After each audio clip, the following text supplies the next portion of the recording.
السلام علیکم ناظرین، انا للہ و انا الیہ راجعون۔ افسوسناک خبر، آل راؤنڈر عامر یامین کے والد انتقال کر گئے۔ پی ایس بی حکام کا عامر یامین کے والد کے انتقال پر اظہار افسوس۔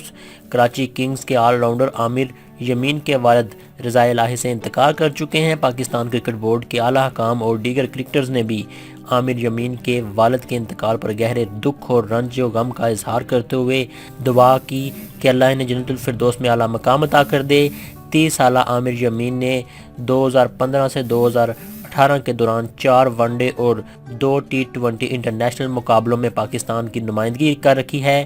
انہوں نے 2015 میں زمبابوے کے خلاف ون ڈے کرکٹ میں ایک نصف سنچری بھی سکور کی تھی۔ عامر یامین نے رواں سال پی ایس بی میں کراچی کنگز کی نمائندگی کرتے ہوئے 3 میچز میں 16 کی وسط سے 3 وکٹیں بھی حاصل کر رکھی تھی۔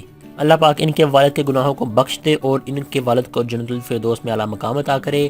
اس خبر کو لے کے اپنے رائے کا اظہار کمنٹ میں ضرور کریں۔ ہمارا چینل سبسکرائب کریں تاکہ آپ کو لیٹسٹ اپڈیٹس ملتی رہیں۔